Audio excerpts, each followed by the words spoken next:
talking away, communicating with their teams. You touched on the fact that the Thresh locked in by Rydell on the side of Giants is not only taking that from Nisbet, but Rydell is a little bit of a one-trick pony. He's played an excessive amount of Thresh, by far his most played, and in my opinion, by far his best champion. Yeah, so that's a good sign for Giants. Sure it is, but by first picking here, you really also show to teams in the next few weeks or the next few games that, hey, we really need this Thresh lock in here for our supports. We want to first pick it despite other picks being open. I mean, you end up giving Sivir over to MYM. We saw what Steelback did in the last game. It's been one of the best AD carries because of your ulti. It's so strong in creating these team fights here, and your laning phase against the likes of a Corki is just fine because you can just push it up again and again and again. Yes, you lose one-on-one to Graves, but if you just play a little bit passive and just sit back farming, it's okay, and you then focus on these mid-game into late-game teamfights with your ulti instead. Well, we'll find out what they decide to do. As you mentioned, Graves locked in, along with that Elise for Frederick. So with so many junglers taken off the table, Matokan is busy talking to his squad, and that is an Olaf locked in. A little bit of a dance on the side of Meet Your Makers. Okay. And that is going to be a return of the Viking. So Horo dancing around a little bit. So should be his jungle pick then. It is still actually a flex pick. He can go to the top lane for MYM, not something we have seen in a long time. Same can of course be said for the jungler. Remember, you do get more gold here on 5.1. So playing more of a late game jungle carry could actually pay off as long as he can power farm the jungle and still stay relevant in early mid game in terms of like pressure on the map. Well, a lot of pressure then onto Horo's shoulders. We know that he's picked up the role of shot caller on the side of MYM. We did see that Nami locked in to round out your AD carry support comp. Yeah, and also both Sivir and Nami able to speed up the Olaf here in these team fights to make sure he can just go crazy, get onto the enemy backline here and start wrecking faces. Well, mobility is the name of the game for Meet Your Makers. 20 seconds left on the clock for Giants. They need to round out their team composition. They've got the ability to find picks with Elise and with Thresh and the burst damage that Graves is going to put down. The question is, how do they round out their team composition? With LeBlanc, you feel like Giants is going towards a fairly heavy pick style of team comp. Werlib is going to pull out the Jax, and I'm going to say it right now, challenger player top laners have not impressed me with Jax either. And we did see Werlib sort of flirting with the champion over the last few months, but that's going to give you some late game safety as well, if Giants can get him there. And it's going to give you some split pushing, and also the option of doing a two-man Baron in the game here fairly early on with Elise and Jax together. If they can try and sneak it here, the Baron is a bit weaker. But yeah, very pick-focused from Giants, and then you have the split pushing coming in from the Jax. Can even go into a 1-3-1 with the LeBlanc, pushing and just having Graves sitting in this mid lane here. So definitely is setting up to try and make sure Werlib can get going on this Jax here, because there's still a counter pick left for MYM on this side, and obviously Olaf we expect is to go into the jungle, meaning MYM can pick whatever he wants for this top lane into Jax and Renekton. That wouldn't be bad. Yeah, and I do want to expand on the fact that it is MYM, of course, once again in that top lane, arguably the best top laner of the summer split from 2014. He put up him and Freddy up there fantastic performances throughout the split. I agree with you there, Freddy, as well. And of course, Renekton has received some changes in 5.1. We'll see if he can get rewarded for all of that aggressive champion-based play. But it also puts pressure on Werlib. The early game is going to be so difficult for that Jax against the bully that is Renekton. Yeah, it's going to be a tough early game for him, but if you manage to survive the laning phase, we know a Jax will completely outscale Renekton. And that's basically it here for MYM. There's a lot of mid-game power, but you will get outscaled going into the late game here. Both the Graves and the Jax, of course, will become very, very hard to deal with. So we're going to have to see somewhat the same performance that Fnatic pulled off here, where you are playing very aggressive early. You use the Sivir ulti, your high mobility on the Olaf as well to create these picks, get the objectives, and don't let this Jax go to late game. No, definitely not the case. MYM will need to channel a little bit of Fnatic's decision-making and aggressive playmaking with this high mobility comp of theirs. And if they do, they could run circles around Giants in the opening minutes. We will, of course, be asking you guys to vote at home for which comp you think is going to come out victorious. Both Giants and MYM coming into this game, Meet Your Makers, they've got the replacement mid laner. We'll see who's going to work out. It is Bliza, of course, in place of Corey. Let us know who you think is going to win. There's the team comps. They're on your screens. Tweet us at LOL Esports. Use the hashtags GIAWin or hashtag MYMWin. And we'll see who you guys think will come out ahead. You know, of course, in our new studio here in Berlin, there's the audience. We're about to get into our second game of the day in the spring split here in the European LCS. Gates are down, Giants versus MYM. Let's see who's going to come out victorious. And I don't think Giants could have hoped for a better situation here. You're facing MYM in the first game. They just lost their mid laner, made 2 more changes during the off-season here, getting Horror and, of course, Nisbet for the support roles. So we don't really know what to expect from MYM. We actually have to go back to the comps a little bit, because I was talking about how Giants would really outscale, or at least the Jax would outscale the Renekton, and that is true. But we also have to look at like the Olaf pick here. Elise is one of the junglers who doesn't really scale into late game. She just becomes a tank and a cocoon bot, basically. She doesn't have an ulti, so there's no chance for her to duel someone like an Olaf in the late game. So MYM, it's actually not like they are going to be much worse going into the late game. It's only the Jax they have to worry about. So we might see Horror pay a lot of attention towards shutting down Whirly early. Well, we'll see how the decision-making falls into place. Not a lot of early aggression this time round. Teams throwing out those wards and setting themselves up for what looks to be standard lanes. No massively deep vision, so nobody expecting those lane swaps. We could see Giants try for a lane swap here to try and save Whirly, but it seems like we will actually have standard lanes, and he's going to do the same thing he did at IM Cologne, where we had the expansion tournament, where he starts Raptors at level 1 on his Jaxi. He kills them, he gets instant level 2, he goes back to base, buys a second potion or 2 more potions, and then he teleports to the top lane, and that kind of relieves some pressure for him, where Renekton won't just freeze him or push him out of the wave instantly. Well, we'll see if that plan comes into action and if it's actually going to help him out. Almost 2 minutes on the clock, so jungle camps are going to be up. This time around, you can see that Audrey and Rydal are actually starting on the Krugs down in the bottom lane. This is my bot Mimer. He knows Whirly be starting on the Raptor here, so he can actually walk in and stop Frederick from doing this grump. Well, going to get some damage down, at least delay Frederick's lane. And as you mentioned, Whirlip's going to have that advantage on those Raptors. Minions have collapsed in that top lane, and just a little bit of a bother. Mimer playing the annoyance game and keeping Frederick just a little bit slower down. So Mr. Rolls and Nisbet, their lane is pushing a tad heavier. Rydal and Nisbet trading in the bottom lane. Early teleports. Yeah, so Whirlip here going in, just trying to get level 2 from basically the first minion dying, but Mimer should be able to get the same.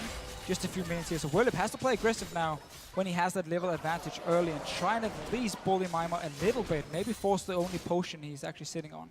Well, we'll see how he decides to play it out. Throw ice to the middle lane. Assassin versus Assassin. There's Pepinero taking on Blizzard. This is, of course, stepping into his first professional game on the LCS stage as a substitute, helping out Meet Your Makers.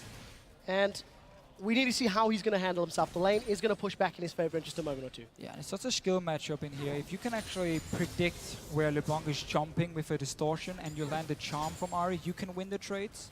But otherwise, it's just up to Pepinero here to kind of control when he wants to go in for the trades, because he has that mobility early on, pre-level 6, that Blizzard doesn't have on Ahri. And Mimer catching up in levels, actually getting slightly ahead here and instantly bullying out the Jackson. We have to remember, Renekton had a few changes here in 5.1. He actually gets more Fury now if he trades with the enemy champion, and heals for slightly more as well with an AD ratio now on his Q. It'll be interesting to see how Mimer decides to play this champion out. With all those sweeping changes, just to make him more thematically accurate and more rewarded for playing aggressively in team fights. Stacking it up. Whirlip's got a massive amount of minions to help catch up that CS deficit that he finds himself, but Crystalline Flask is going to keep him topped off fairly well. A very, very slow opening few minutes to these games. Both Giants and MYM coming in to prove that they belong in the LCS. MYM, the former Super Hot Crew, you know, they had moments of brilliance last year, but truthfully, they never really reached what felt like their full potential. They always started rolling and had a slew of problems to deal with as the year progressed. Yeah, but they've just never been a stable lineup, a stable team, because support changes constantly. I mean, Mr. Rales has been switching through supports from Mixer in the very start, and Rigo Failer came in, Kasing was there, now it's Nisbet, of course, playing, so he never really found the right support. And let's see here, Frederick coming towards the top lane.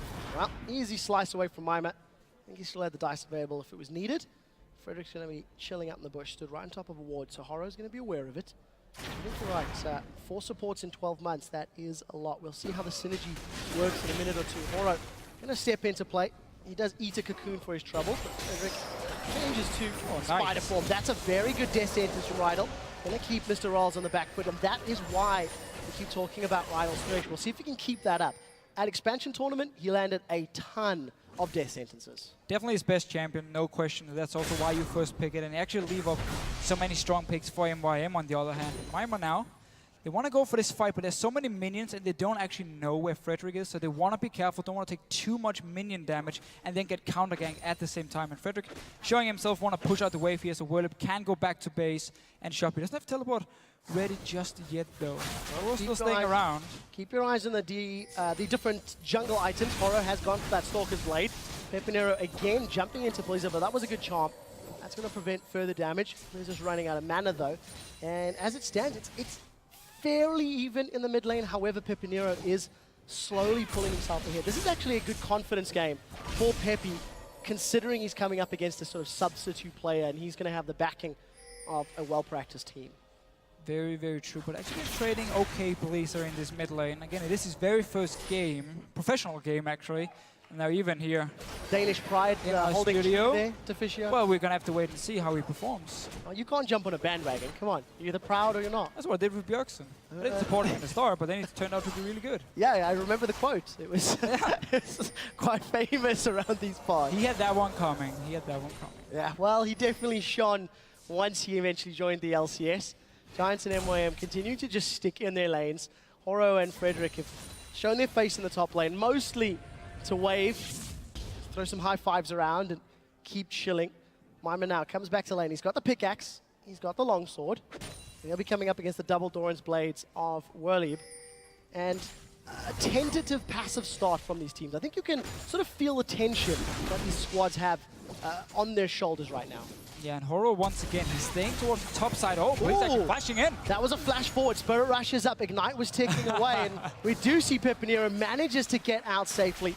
Gonna have the support of Frederick alongside him, but aggressive play by Blizzard here. He gets control, but he loses absolutely everything. He loses everything, and Pepinero keeping it very, very cool. No flashing here, just distortion away, jump back again, and juke him around here. So definitely a small win for Pepinero in this mid lane. And instantly as MYM, they want to take control of this top side of the map because they want Horo to be able to run to the top side and dive onto Whirlip if he's pushed down to his tower. And that's also why Giants instantly respond, try and clear out the pink walls and make sure they can always see where Horo is going. All right, we'll see if that's going to help them out. Going on to the 8-minute mark, and neither of these junglers having any sort of impact. This has to at least favor Horo's Olaf somewhat. Got himself a couple of CS. He's not been bullied. Oh yeah, he's massively gone out around. He's very, very happy with the comings and goings of the Giants jungler. Frederick has been bullied quite often. I mean, MYM, starting from very early on when MYM interrupted his Gromp and you saw Horo sort of counter-ganking as well. If Horo can get to his late game point as well, I mean, he will be able to just run in at Adri here on the Graves, and there's nothing that can stop him. He has all the speed ups he needs. Didn't even have to run Ghost because he has Sivir on his team, even the Nami, providing even more movement speed for him, so he could run the Flash. And just been happy sitting and farming, getting his level 6 very, very soon, and then we can see some action happening. Well, we'll see.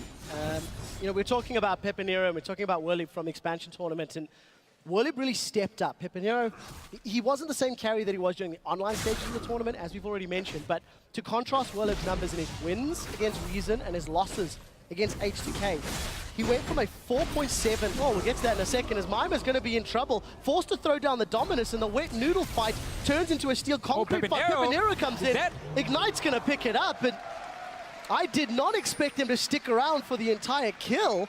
But a very good roam from Peppy. Yeah, not a single ward from MYM on this top side right now here, so Pepinero could roam up.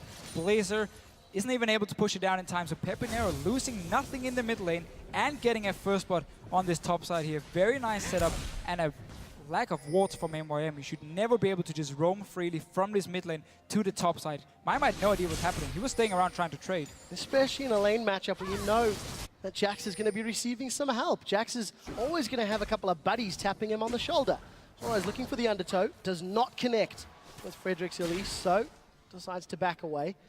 And we'll quickly go back to the story time. Whirlib in his wins against Reason, 4.7 KDA. Whirlib in his losses against H2K at LAN, 0.7. So it really was day and night when he was coming up against a weaker top laner than when he was coming up against a stronger top laner, that being W1 there. But that's also Giants knowing once they have the lead how to actually snowball the game. That's what we saw in the expansion tournament. That's why you get a great KD as well. For now, they start up the dragon here. MYM has no teleport just yet. Whirlip actually ran all the way from base, so he can now teleport back up, pick up all the farm. Nice little setup. Once again, no wards from MYM. And they're just letting Giants move around the map. Massive burst from Pepe. He's stamping authority on this matchup. He's grown the CS to nearly 20, continually keeping Blizz on the back foot. No flash available for Ari yet. Going to be relying on that Spirit Rush of hers to stay alive. There's, of course, Challenger Ari that is available for a short time. So, top lane, let's see if this wet noodle fight goes anywhere. Whirlip and MYM. MYM a tad more tentative this time round. I think he wasn't expecting the damage. Whirlip goes in. Counter-Strike's going to be available. He stuns the Crocodile up. Dominus is thrown down. They're going to trade, and Whirlip with the Cutlass. Yeah, MYM 1v1ing MYM. already falling behind here and just taking the wrong trades with Whirlip. This is not good for him. I know this is a very obvious statement, and yes, getting 2 kills early on is not good, but when you're Renekton pick, which won't really have much of an impact late game, other than just being a tank who can run and try and stun a target, that's about it. Against the Jax who can split push, and you have nothing to stop him. I mean, Olaf isn't going to run up and stop the Jax, the jungle Olaf here, so there's nothing to stop Whirlip in the late game. And he's taking these one-on-one fights, and he's just winning them, dodging around all the damage. MYM overextending. Not using his ulti at the start of the trade, saving it in the very end, and just ends up dying for it. Yeah, second time that we've seen those fights breaking out. I'm not going to get surprised by the third time round it happens, but a smaller CS advantage in favor of Jax in the top lane. Needlessly large rods picked up for both of these mid laners, and look at Nisbeth in the river. And look at Rydell in the top lane instead. Forget about Nisbeth. Instead, though, setting up for a potential counter gank. In case Horo wants to show up, or at least want to start his own gank and give Whirlip another kill. This again, once Whirlip gets a good start, the entire Giants team just want to try and snowball him. Well, MYM seems to be very, very far. Let's look for the initiation. Blaze available, Counter-Strike's available, Slice was used, Dice now used as well. Whirlip, he flashes, he stuns, Death Sentence connects. This should be an easy kill. Box goes down in case it was needed. And Giants put a gigantic foot on top of MYM, shutting him down. Oh, it's not over yet. Adri may be in trouble. MYM looking for a reply. Can they get on the board? Chilling Smite comes out, and Adri just dashes away. Fairly easy. MYM gonna get some presence in the tower. Just good timing by Giants here. They actually had the bottom wave pushed up when Rydell decides to recall and then roam up, and he's in the mid lane now. Absolutely everything misses. We don't see any of those spell shots connecting, and Blizz manages to sidestep. Mr. Isles will secure the first tower of the game. Meet Your Makers close that gold gap. Eventually, there we go. And both the teams here, both the teams actually trading deep wards in the enemy jungle around the red buff. We see from Giants, of course, on the top side, from MYM on the bottom side. As soon as they saw Rydell in the top lane, moved them with Nisbeth. MYM once again is in trouble. I mean, he's so weak. That was a lot of damage from Frederick. And you look at his itemization. Gone for the Sight Stone before completing his enchantment on that jungle item. Already able to burst down MYM, of course, with a Chain Vest, no MR to speak of. Giants are slowly pulling ahead. And with a 2-0-1 Jax, you have to ask yourself, can they make use of the split pushing power? Top tower should fall shortly. There it goes. And how does Giants handle the 1-4 push?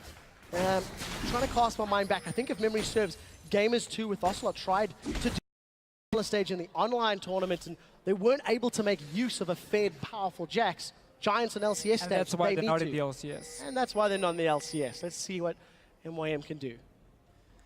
Rydell for now, he knows something is wrong here. Oh, he might end up dying. Oh, this is scary. He does get the flay down. He was way out of position, but look at the rest of Giants. They're going to get some positioning on this mid tower. Trading a support for a tower, I think that's a fair trade at the end of the day. Giants will be happy with the global goals. The Giants always just one step ahead here, moving in onto Blizzard. Oh, Pepe flashes for that one. The root goes down. We see the spider come in, sinks the fangs, and that's a kill. Adri from downtown with collateral damage. Red buff, the Brambleback still bashing away in the back line. Here comes Whirlip. Exhaust is out, but he doesn't have the support to his team members, and it's a kill. The Charm connects, and I think that's going to be them. Finishing out was the Cocoon. The red buff is not done. Oh, red buff still not done. Whirlip has got the help of the minions. Hops over the wall, and Pepe gonna play very cheeky. dashes in and out. Giants, 4 kills to 1, and they got the mid tower. But again, this is Giants who wants to get the early lead. Oh, Nisbet! Oh, does manage to bounce backwards. Nisbet survives. Pepinero couldn't really get the last part of his combo onto him and try and pop him there with the early DFG being built. From a fairly easy laning phase, to be honest. And that's what you can do if you don't feel pressured at all in the laning phase. You can just instantly rush a DFG. No need for anything or anything in Pepinero's case here. But Giants, once they have the lead, you constantly see how they want to go into the enemy jungle, put up the wards, take the fight. Writing knew, okay, there's a high chance I'm going to die for face check, but at least then we can take a mid tower instead. And that's what happened, and then the rest of Giants just walked back in. They weren't done yet, constantly pushing it, putting all the focus on the top side as well, because the Jax is so far ahead that you can have the D-board there, and you can have him join the fight. Well, we'll see how Giants decide to play the rest of the game out. Coordinated resource management. 1 kill for a tower, 1 death for a tower. Definitely works in your favor. Dragon was secured by Giants first a few minutes ago, and it's about to respawn in 20 seconds. There's no vision in that area, really, for either team. A few lone wards by MYM, but it's not the greatest coverage. And you anticipate that Giants will be trying to set up. MYM have got the makings of a death bush, but not a lot of numbers. No, so this is obviously one of their bad things if you put all your focus on the top side of the map, is you lose control of the Dragon. That's why MYM has been able to place all these walls around it here. Pepinero, though, oh, look at that piece of burst, again. But the chains do not connect. So that means Nisbet gets away with his life. Exhaust is not available. Tidal Wave has just come up. Just gonna be fighting in the top lane. Whirly has his teleport ready, so if he decides to back away, Giants can actually start the Dragon, and MYM won't be able to respond. They should do it right now if they want to force a team fight. Yeah, not the longest cooldown, though, for MYM, so that window of opportunity is going to shrink very, very quickly. Blizzard continues to get bullied around that mid lane. 30 CS behind at this stage. And Giants, they are forcing the Dragon. Still no teleport for MYM, so it is like you're talking about. It's the right call. It's definitely the right call here. Knowing there's no teleport just yet for MYM.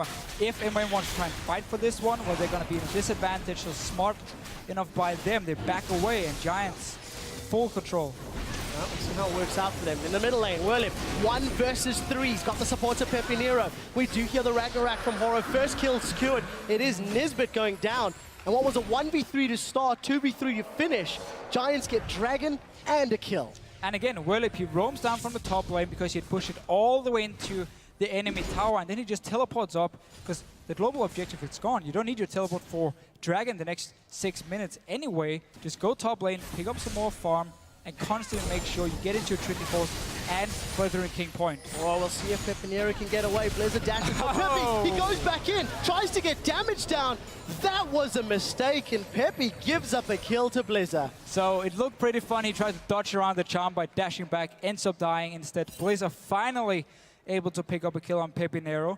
2-1 actually. He's been one of the few positive things for MYM so far in this RE, at least in terms of the kills he's been able to pick up. Yes. His laning phase was very, very shaky. Positive's a strong word, I think, Deficio. Okay. Danish pride is clouding your vision, I think. But yes, 2-1 is still 40 CS down. We do see the enchantment for Frederick. It has been picked up. We'll get to that in a second. He's about to find some trouble. Horo and Nisbet gonna run in. Sings his bank. Nisbet gets caught. Horo gets pulled backwards. Frederick can Rydle. That's a flash play. We did see the collateral damage from Adri, and 2 more kills to Giants. 1 for Frederick, 1 for Adri. It's 7-2. And a gigantic lead for the Spanish Armada. Just reading MYM like a book right here. Waiting for him to come down to gank the bottom lane. 2 easy kills. Straight into the enemy jungle once again. Place your deep ward. You have a sidestone. Early build on Frederick. Just a smart choice by him as well. Knowing, okay, we're winning the early game here. Let me get this early sidestone so I can really dominate the map together with my support in terms of the wards. Approaching 20 minutes. Approaching 5,000 gold. 3 towers to 1. 2 dragons to 0. Trinity Force Cutlass for this Jax. Juggernaut in the hands of Frederick's Elise. You can also see DFG making a death cap for Pepinero. It's just really, really big item spikes. Giants are getting to the point where they're nearly a full item ahead in some of the carry rolls. And you're making sure the enemy Olaf here can't really farm anything, because you just take everything in his jungle, then you back away. Once it respawns, you walk in, take it one more time, and Horo's now forced to actually try and find farm in the lanes instead, where he's taking it away from someone like Blazer or maybe even Mr. Rales, who both need their farm if MYM needs to come back in this game. It's going to have to be a whole lot of mistakes from Giants, I feel, for MYM to come back in this matchup. About 20 seconds, sorry, a few minutes until Dragon comes back up. Giants have got the first two. Uncontested, completely uncontested. And with the timing, with the control that they've got in the game, you have to feel that Giants are just going to continue to strangle the life out of MYM. Pepinero steps forward, does it to charm actually, decides to go aggressive and doesn't manage to lock Blizzard down with those ethereal chains, so he gets away cleanly. But that's a very aggressive LeBlanc that we've seen from Pepe. I want to see Giants pick up a few more pink wards now, though. They have such a big lead. Use them to really force MYM away from their own jungle. For now, at least. Horo is staying around his red buff. Might not be the smartest choice because everyone from Giants is moving in. Well, let's see where they decide to go. Last time around, they invaded the blue buff quite extensively. They've got inner turrets to push onto. Whirloob is continuing to split push up in that top lane. He's definitely got the ability to outduel Mimer's Renekton. Mimer, of course, gone for early sun. Mimer's got himself an early Sunfire Cave. That's definitely not traditional on top laners that we're seeing these days. Maybe feeling the pinch, feeling the pressure. Well, another buff steal from Giants. It's red to add to the collection. Yeah, well, difference for MYM, knowing this time around they can't fight in Giants, will be there. Onto Mimer again. Oh, that's going to be a dead crocodile. He just gets minced, shredded, skinned, and Giants turn their attention to the tower. Pepe gonna play the distraction game, and Giants take a tower after an easily coordinated dive. So the Sunfire you were talking about just before here for Mimer, it's just him trying to say, I need some power right now. It is cheaper than the Radiant's Omen, but also weaker in the late game. But it gives him a bit of an earlier spike and some tankiness, which, as you can see, he needs, even though it's not enough against 4 members here. Well, Renekton pick is not working out. That was, of course, meant to be the counter to Jax, but he never really got a chance to bully him around. A few times he did. Well, he came out ahead, so Blizzard manages to get away from Pepe's burst. 3-1-1 on that LeBlanc. Still got himself nearly 40 CS advantage. Actually picked up an Amp Tome in the background to add to the needlessly large rod, so still saving some more cash. And 8-2, this is just a Giants stomp, to be fair. It is. They got the first few kills and they've just been rolling over Meet Your Makers. Pepe wants to blow somebody up. Again, the only thing they need to do different is just get a few more big wards here so you can actually deny wards from MYM and avoid... Oh, okay, you can also just kill people. Oh, let's see what Horo can do. He's looking for Pepe. He throws down the vicious strikes and does connect with the undertow. So 1 for 1 at the end of the day. A couple of assists on the side of MYM, but Pepe knows it's all alone. He just goes in, like, under the tower, just 1v3, doesn't even matter. The rest of his team are running from base. He doesn't care. He does not care, just diving Blizzard in the background. That's going to be a difficult one to overcome if you're Blizzard for your first game on the stage, first game with this team after being subbed in to suboptimal circumstances. So Death Cape was completed now for Pepe. He's going to have even more burst. He's sitting on almost 500 AP with 22 minutes in. He has the 6% from the Dragon, and of course Death Cape being completed. Codex as well, getting some more cooldown reduction. Pepinero is looking pretty good. And you're also seeing Frederick even going for the damage route. Grabbing himself a Haunting, guys. Again, that's the snowball in the game now. That's just completely snowball in the game. You've got this much of a lead, why not? So Dragon is up. Look at the vision for Giants in the bottom half of the map. It's relatively deep in MYM jungle. They've got some good wards up towards that wolf camp. Nobody from Meet Your Makers is responding. The Giants are going to secure their 3rd Dragon of the game. And they're just going to keep going. They're just going to keep pushing at this stage. There's no one that can stop Jax. There's no one that can survive Pepe. Audrey and Rydell aren't even needed at this point, but you expect they'll carry pretty hard as well. Yeah, Phantom Dance almost completed for Audrey here. And that game extremely strong as well. Horo, let's see if he can survive. Oh, this is going to be a horrific amount of damage. DFG came too late. Too late indeed. Pepe not going to be impressed with that one. But the damage into Horo pushes him away. Minion wave in the bottom lane. Giants are going to steal another blue buff. And we'll see. They should be able to get the bottom in a turret, despite the fact Mr. Riles is able to sort of solo push that top lane. That's a small solace for Meet Your Makers. But the team that we weren't expecting a whole lot of from Giants has performed well, despite the fact MYM have got that substitution. Giants have come in. They've played controlled and coordinated. It's not flashy. It's not dramatic. But it is controlled, you can't deny it. I just love the way they focus on Whirloob in the start here, knowing he's the guy we need to get ahead, and as soon as he got the first kill, or Pepinero walked up and got the first kill, Whirloob just handled everything on his own. Let's see, Blazer, and for Pepinero again. Oh, does get the DFG down. Here comes Pepe in the background. Horo's coming to help out. Good shot from Horo, managing to predict Pepe's movements. Pepe Nero needs to be a little bit careful, though. I mean, this is not the first time he's been caught out. I mean, 3 deaths now from him, and every single one has either been Blazer jumping him, and then he has to like distortion around and ends up dying, or just him diving in by himself, because it means now MYM picking up a tower. Yeah, more importantly than the death itself is the global gold that the tower is going to give you. So MYM pulled back, they were about 8k gold down a few minutes ago. It's now down to 4,500, 5,000. It's not as terrifying. The problem that they have, how do they deal with Jax? Blade of the Ruin King completed, Trinity Force completed. Jax is terrifying, and Deficio, you talked about a 2-man Baron earlier in the game. 5.1. Yes. Baron is weaker than 421, and look at this. They've got the whole team there. This is going to go quickly, but Horo is nearby. There's no flash available. This is going to need to be a godlike steal. Let's see if he can get the undertow out. Zodiac. 502 simple Giants sneak the Baron at 25 minutes. I really like this play here. They see MYM pushing down the mid lane, and then all 4 members after killing the tower walk to the bottom side of the map, and instantly Giants, 2 pink wards, walk straight to Baron. You know you have the Jax with Blade, you have the Elise as well, and you just start it. You don't even care, you don't think, you just go for it, and it works. And Horo staying alive. Oh, look at the damage on Horo. They've got Blizzard. He's now dead. The tower will fall in a second, as it does. The rest of Giants continue to push. Remember, they've got Baron buff, so their minions are going to be super effective. Frederick lands a cocoon into Nisbet in the background. We do hear Siv's ultimate get thrown down, but it's not going to be enough for MYM to do anything but defend their tower. Audrey is not bashing away on the tower just yet. Pepe jumps in. He blows Horo up. And that's a dead Viking. Giants waiting for more minions. Look at the top. They can rotate if they want to. Pepe dashes forward again.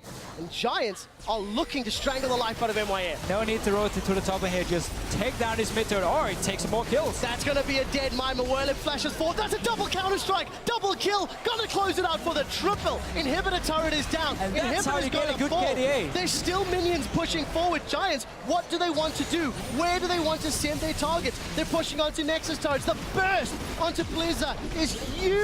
Nexus turret number 1 drops. Nexus turret number 2 is being focused down. 27 minutes on the clock. That's going to be another stun for Whirlip. He gets dropped in the background. It's too little. It's too late. Giants are looking to put a gigantic stamp on the win. They get the Nexus. They win their first game of the European LCS. And what a game. Such a good performance here.